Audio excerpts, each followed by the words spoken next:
AITA for agreeing to a prenup that ended up protecting me instead of her? I'm 32, male, and I was sitting across from my fiancée, Alexandra, 29, at our favorite steakhouse when she dropped the bombshell. We had been engaged for 6 months, together for 3 years. The wedding was set for next summer. Andrew, we need to talk about something important, she said, pushing salad around her plate. Of course, what's up? I asked. She sat up straighter, putting on what I call her business face. I want a prenuptial agreement. I put down my fork. Okay, I'm serious. I've worked too hard to risk losing everything in a divorce. My parents lost everything when they split, and I won't go through that. That makes sense, I replied, taking a sip of water. She seemed surprised by my calm reaction. You're not upset? Why would I be? It's logical. Alexandra relaxed and smiled. Oh, good. I was worried you'd take it the wrong way. It's just, I have to protect my assets, the marketing agency, my apartment, my investments. I totally get it. It's a smart way of thinking. She reached across the table and squeezed my hand. You're amazing. Most men would be offended, but you understand. I can't risk my future for anyone, not even you. That stung a little. I'm not going to lie, but I kept a straight face. So what's the process?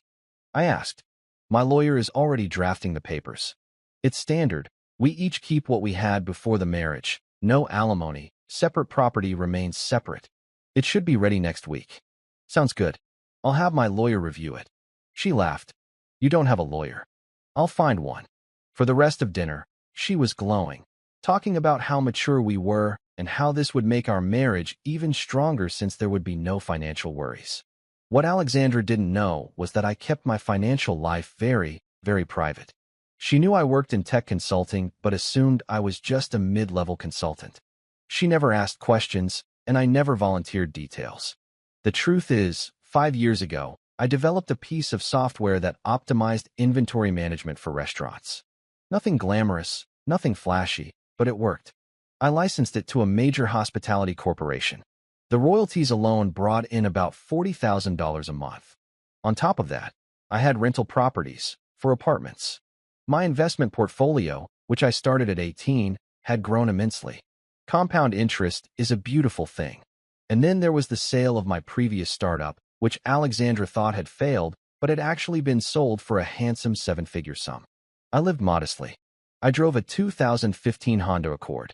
I lived in a nice but not luxurious apartment. I wore clothes from Target. Why? Because I learned early on what money does to people. I wanted someone who loved me for me, not for my bank account. Alexandra, on the other hand, loved to talk about her success. Her marketing agency had maybe a dozen clients. The apartment was nice, but had a big mortgage. The BMW was on a lease, but to hear her talk, you'd think she was the next big marketing mogul. That night, I called a college buddy who was now a family law attorney. Blake, I need you to draw up a prenup. Are you finally going to tell Alexandra how much money you have? No, she wants one to protect her assets from me. Blake laughed so hard I had to hold the phone away from my ear. Update 1. Blake referred me to the best prenup specialist he knew, a lawyer named Catherine who looked like she ate hedge fund managers for breakfast. Let me get this straight, Catherine said, looking over my financial documents. Your fiancé thinks you're after her money? Apparently. She double-checked the numbers. You have roughly 10 times her net worth. 12, actually, if you count the patent I just filed. She gave a shark's grin. This is going to be fun. Meanwhile, Alexandra was getting more and more excited about the prenup. She even started telling our friends about it, bragging about how modern and practical she was. At a dinner party, she announced, I told Andrew straight up, I'm not going to risk my future on him. And he totally got it. He knows I'm the primary breadwinner. Our friend Patrick nearly choked on his wine.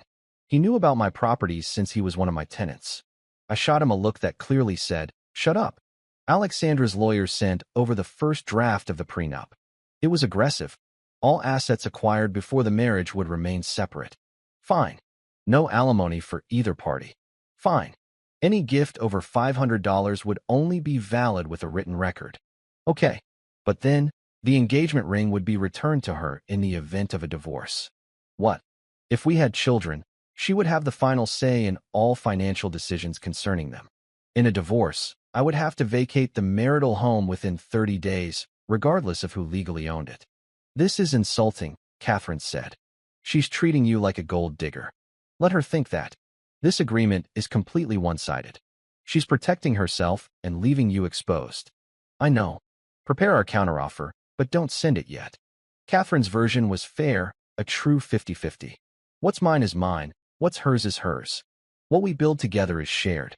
Standard stuff, but with one added clause, full financial disclosure. We would both have to provide detailed statements of our holdings, tax returns, and asset lists. When should I send it? Catherine asked. Wait for my signal. Alexandra was almost euphoric. She'd already told her mother how she was protecting her empire and how supportive I was. Her mother, Margaret, even called to thank me. Most men would feel threatened by a successful woman, Margaret said. But you get it. Alexandra has the most to lose. Absolutely, I replied. She's the big fish here. Update 2. The meeting was set for the following Thursday. Both lawyers, Alexandra and me. Alexandra walked in wearing her best power suit, looking like she was about to close a Fortune 500 deal. Her lawyer, Mr. Donovan, a gray-haired man, looked at me like I was something he'd scraped off his shoe. Well, he began, I trust you've had time to review our terms. Catherine smiled. Yes, we have. We have a counter-proposal. Alexandra rolled her eyes. Of course he does. Catherine slid our document across the table. My client agrees to the basic terms with a few modifications. But before that, we require full financial disclosure from both parties. That's standard, Mr. Donovan said, pulling out Alexandra's financials. Catherine then placed my stack on the table. A silence fell over the room. Mr. Donovan's eyes widened as he flipped through the pages. Alexandra snatched them from his hands. This can't be right. It's all verified and documented, Catherine replied coolly. The color drained from Alexandra's face. Andrew, what is this? My financial disclosure, just like you asked for. She was flipping through the pages frantically. For rental properties, a licensed software that brings in what per month, this is a joke, right? It's not a joke. Mr. Donovan cleared his throat. Perhaps we should take a short recess? No, Alexandra snapped. Andrew, why did you never tell me about this? You never asked. You always said money shouldn't matter in a relationship. But I thought. You thought what? That you were doing me a favor? That I was lucky to be with such a successful woman? Catherine interjected. Moving forward, my client proposes we keep our finances entirely separate. Given the disparity in wealth, he will waive any claim to MS. Alexandra's business or properties, provided she does the same. Alexandra was still staring at the papers, stunned. You sold a company for $2 million? 2.3, actually. And I drive a Honda. You let me believe I was the successful one here, she accused. You assumed. I just never corrected you. This is fraud. Catherine laughed out loud. Fraud would be hiding assets after signing a disclosure agreement. Until now, my client was under no obligation to share his financial status. Alexandra stood up abruptly. I need some air. She stormed out, slamming the door, with Mr. Donovan scrambling after her. Catherine looked at me, perfectly calm. Well played. Update 3. The next 48 hours were a whirlwind. Alexandra went through the full spectrum of emotions: rage, confusion, denial. First came the angry texts. You lied to me. You made me look like a fool. Everyone thinks I'm marrying down. Then came the confusion. Why would you hide this? Were you testing me? Is this even real? Then came denial. This has to be fake. You're trying to set me up. Very funny. Now show me the real documents. When she finally accepted it was all true, she started to negotiate, but not in the way you'd expect. She didn't want access to my money. No, Alexandra was far too proud for that. What she wanted was for me to hide it. She showed up at my apartment at 10 p.m. on a Saturday. We need to talk. Okay. Nobody needs to know about this, she said. We can keep the prenup as is. I protect my assets, you protect yours. But we don't tell anyone about your situation. My situation? You know what I mean. We can go on as we were. I'm the successful businesswoman, and you're my supportive partner. You want me to pretend to be poorer than you? It's not pretending. It's just maintaining the narrative. My family, my friends, my business contacts, they all know me as this self-made, independent woman who doesn't need a man's money. But you had no problem drafting a prenup that treated me like a gold digger? That's different. That was for protection. Protection from what? My Target wardrobe. She started to cry. They weren't tears of sadness, but of frustration. You don't get it. My entire identity is built on this. I'm Alexandra Keller, self-made success. If people find out my fiancé is a millionaire, what does that make me? Still Alexandra Keller? No, that makes me the woman who married up, the one who got lucky. The gold digger. The irony was so thick you could cut it with a knife. So, what do you want, Alexandra? For me to keep everything separate, sign the prenup, but we never talk about my money, and I live the rest of my life in a lie. You've already been doing it for this long. I wasn't pretending, I was just living my life. You're asking me to actively lie. She stood up. I need time to think. Take all the time you need. 2 days later, her mother called me. Andrew, Alexandra told me everything. Did she? How could you deceive her like that? She thought she was with a simple, honest man. I am a simple, honest man. You're a millionaire pretending to be middle class. You trapped her, Andrew.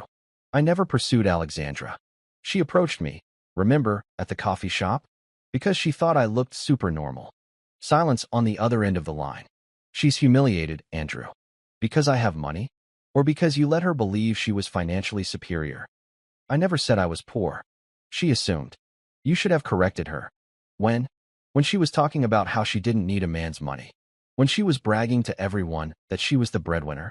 When she demanded a prenup to protect herself from me. Margaret hung up. Update 4.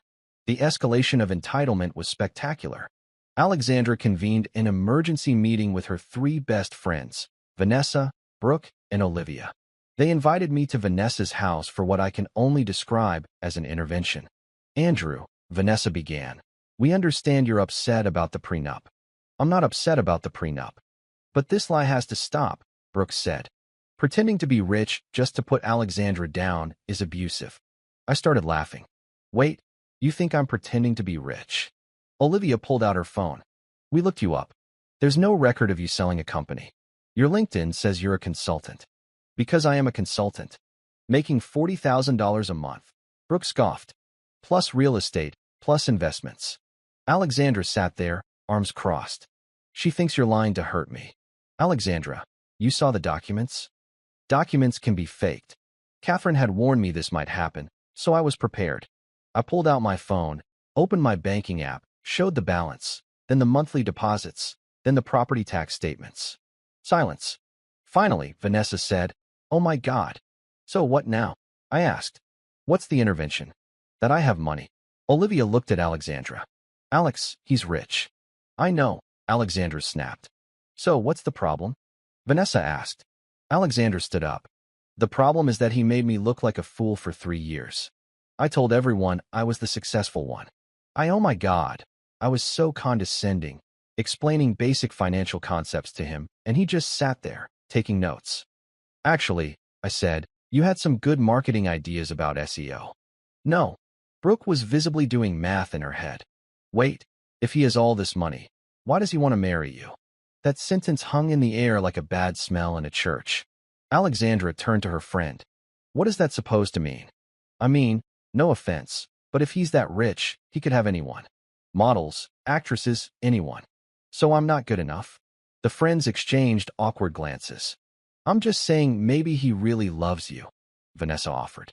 Or maybe this is some kind of game, Alexandra retorted. The rich guy who pretends to be poor, finds a successful woman, makes her fall for him, and then pulls the rug out from under her. That is literally insane, I said. I fell in love with you because you were driven and funny, and we had chemistry. Your money never mattered to me. But you let me feel inferior. No, you chose to feel that way.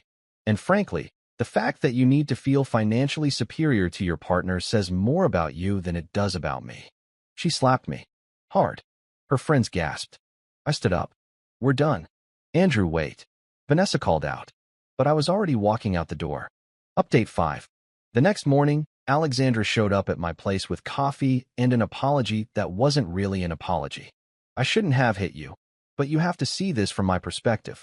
A week ago, you wanted a prenup because you wouldn't risk your future on me. Now you're mad that I have money. Explain the logic. It's not about the money. It's entirely about the money. She pushed past me into my apartment. For the first time, she was really looking around, starting to notice things. The original art on the walls that looked like simple posters from a distance. The watch I always wore, a discreet Patek Philippe. The coffee machine, a La Marzocco. Nothing obvious unless you knew what to look for. My God, it was all here in plain sight. I never hid anything. I just don't like to show off. She sat on my couch, the one she always called surprisingly comfortable for an IKEA piece. It was a $15,000 custom piece designed to look simple. The wine you brought to my parents' anniversary. A 1982 Chateau Margaux. You said you got it on sale. I did. It was marked down from $2,000 to $1,800. She put her head in her hands. I'm such an idiot.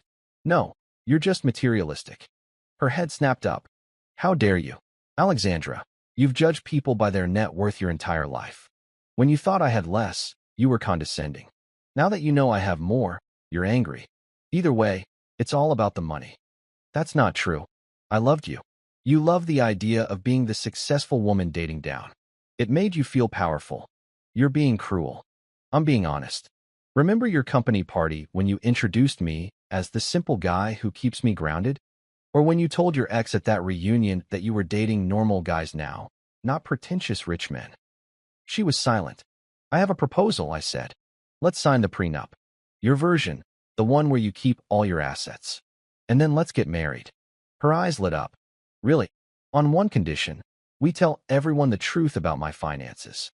The light in her eyes died instantly. I can't do that. Why? Because then everyone will think I'm a gold digger. So you do get it? This is my brand, my reputation. Your ego. She stood up. I need to think. That afternoon, I got a call from Mr. Donovan. Mr. Andrew, we need to discuss the prenup. What about it? Alexandra wants to proceed with the original terms, but with one addition, a non-disclosure agreement regarding your assets. Catherine immediately jumped on the conference call. She wants him to sign an NDA about his own wealth to protect the privacy of both parties, Mr. Donovan said, sounding hesitant. Catherine burst out laughing. Your client wants my client to legally bind himself to hide his own fortune, just so she can maintain a false narrative? It's a matter of privacy. It's a matter of fraud, Catherine shot back. She wants to represent herself as the wealthier party to business partners and investors. That's misrepresentation. I cut in. Tell Alexandra there's no deal. Full transparency or no wedding. Final update. The wedding was called off 3 weeks later, but not in the way you might think. Alexandra tried everything. She sent her mother to negotiate with me. Margaret proposed a deal. Just don't mention the money for the first year of marriage. Let Alexandra establish herself first. Establish herself as what? A successful woman? She already is. She built a company. Why isn't that enough? Margaret had no answer. Next, Alexandra tried to turn my friends against me. She called Blake, convinced she was the victim. Blake's response was, Alex, you literally wanted a prenup to protect yourself from Andrew, and now you're mad he has money. It makes no sense. The final blow came from an unexpected source, her own lawyer. Mr. Donovan called Catherine. I'm withdrawing as counsel. Why? My client is asking me to draft documents that would, in essence, conceal material assets from business partners and investors. I can't be a party to that. When Alexandra found out her own lawyer had dropped her, she lost it. She showed up at my office. She'd never been there before. She assumed it was just some generic co-working space. The receptionist called up. Mr. Andrew, there's an Alexandra Keller here. She doesn't have an appointment, but she's insisting. My office was the top-floor corner suite. When she walked in and saw the space, the mahogany desk, the whole setup, she stopped dead. This is your office? Yes. For how long? 3 years. Since before we met. She sat down, defeated. I never really knew you at all. You knew me. You just didn't know my bank balance. But that's a part of you. Not really. I'm the same guy who watches Netflix with you, who brings you soup when you're sick, who listens to you vent about work. The money doesn't change any of that. It changes everything. Don't you see? Every time we went out, and you let me pay because I made more. Every time I gave you advice on saving or investing. Every time I condescendingly explained business to you, you must have been laughing at me. I loved you. There's a difference. She started crying. Real tears this time. I can't. I can't marry someone who makes me feel small. Alexandra, I never made you feel small. You feel small because you built your entire self-worth on being wealthier than your partner. That's your issue. So that's it, 3 years wasted. You threw it away when you decided your image was more important than our reality. She left the ring on my desk and walked out. The aftermath was predictable. Alexandra told everyone I deceived her about my finances. Some people believed her, most didn't. The story was too absurd. He was mean to me by being rich, wasn't a narrative that stuck. She tried to date again, immediately. She got involved with a normal guy named Lucas. Within a month, she was already digging into his finances, convinced he was another secret millionaire. He wasn't. He was a teacher making $60,000 a year. She broke up with him for being too poor, after insisting money didn't matter. Her business started to falter. Not because of me, but because she'd built her entire brand on the narrative of the independent woman who needed no one's money. When word got out that she tried to force an NDA to hide my wealth, investors began to question her integrity. Last I heard, Margaret told me Alexandra was in therapy, trying to figure out why she needed to feel financially superior in her relationships. As for me, I'm doing great. I started dating an ER doctor named Emily about 6 months later. I told her about my money on the third date. Her response was, "Cool. Want to split the check? We're getting married next month with a prenup." An unfair one. The funny part? Alexandra texted me last week, "Heard you're engaged."